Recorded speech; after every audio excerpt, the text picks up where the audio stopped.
China's foreign ministry responded to Biden's message to China that he's ready to work with Beijing when, quote, it is in America's interest to do so.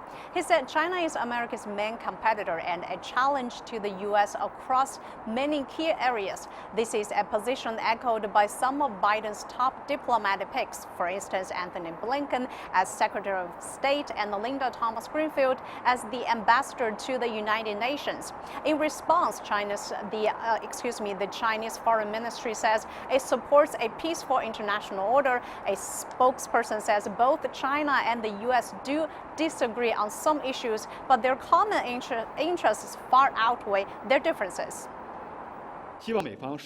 We hope that the U.S. will follow the public opinion of the two countries and the trend of the times, to look at China and bilateral relations in an objective and rational manner. We hope the U.S. will adopt a positive and constructive policy towards China, focus on cooperation, manage differences, promote healthy and stable development of bilateral ties, and work with the international community to advance the noble cause of world peace and development. And also, a number of China's leading diplomats have recently made their voices heard regarding the China-U.S. ties as well. On Tuesday, senior diplomat Yang Jiechi said Beijing is ready to work with the U.S. to move the relationship forward. China's ambassador to the U.S. has also made similar remarks at a virtual forum on China-U.S. ties. He called for a return to dialogue and warned Washington that treating Beijing like a strategic rival would be a huge strategic misjudgment. Deng Shi. China and the U.S. have arguably the most complex and important bilateral relationships in the world. Their development paths cross and overlap on so many different levels as the world's two biggest economies.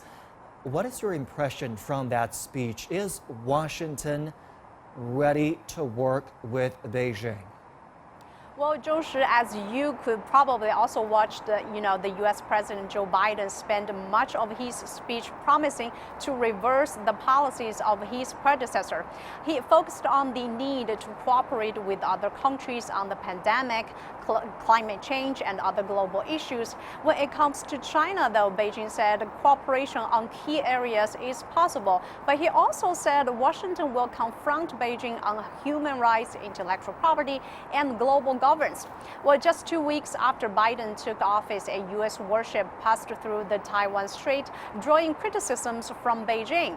The U.S. Navy said the ship was following international law. Beijing says it monitored the ship's passage and stands prepared for any provocations. And 1 day earlier, Washington said it is committed to the One China principle, that Beijing was critical of Trump administration for violating that principle. However, few analysts believe getting the relationship back to normal will be easy.